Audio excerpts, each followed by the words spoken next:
je souhaite vous rappeler que le gouvernement français soutient les candidatures de ces régions caribéennes pour devenir membres associés de l'AEC en leur nom propre.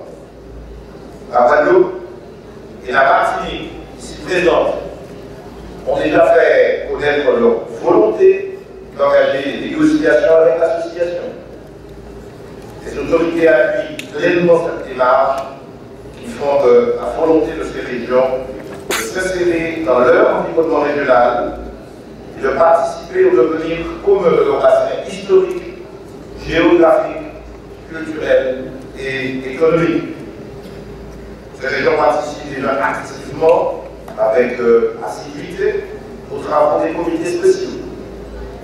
La Guadeloupe a été réélue lors de la réunion ministérielle de Panama du 2 février à la vice-présidence des comités sur les catastrophes naturelles et sur le développement du commerce, tandis que la Martinique accède pour la première fois à la présidence du comité du tourisme durable, tout en continuant à assurer la vice-présidence du Conseil des représentants nationaux du Fonds spécial.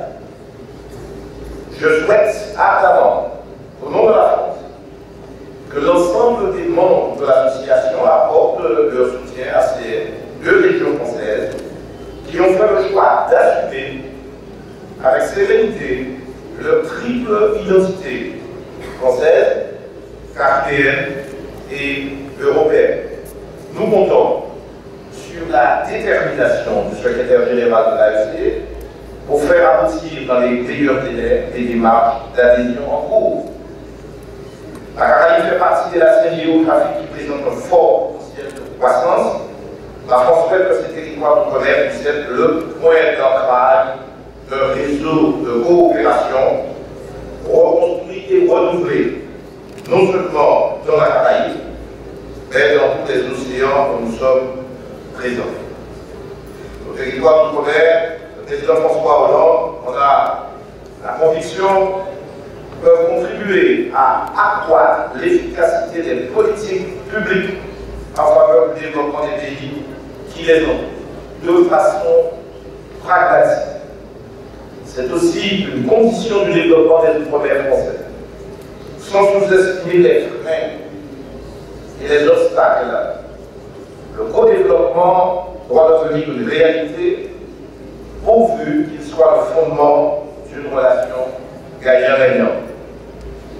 Parmi les obstacles à lever, il y a bien sûr, et vous l'avez tous dit, la circulation des hommes, qui est aussi bien pour des questions de visa que pour des questions de réseau de transport, n'est jamais facile, malgré la proximité géographique.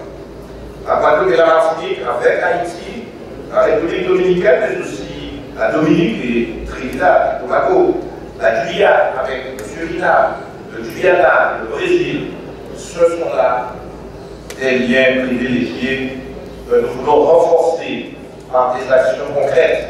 Nul besoin d'ailleurs d'aller chercher trop loin, car beaucoup de projets sont en cours. Certains extrêmement volontaristes, certains dans la zone Caraïbe.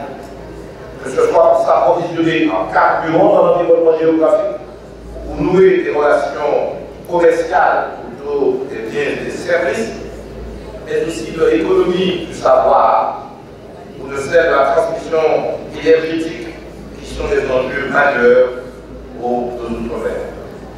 L'AEC est une instance qui a un rôle majeur à jouer. Je n'hésite pas à dire qu'il s'agit même d'un rôle historique. Avant de voir que nous saurons tous être au rendez-vous pour réussir une belle œuvre, travailler ensemble à la construction d'une Caraïbe forte, unie et prospère. Je vous remercie.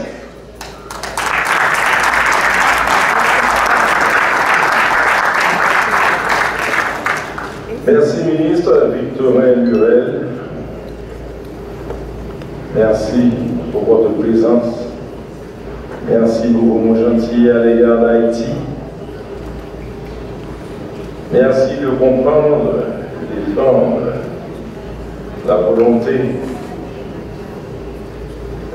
de la Martinique, de la Guadeloupe, de s'associer à cette association qu'elle a laissée, à ce regroupement qu'elle a laissé. Merci d'être ici et de rehausser l'éclat de ce sommet.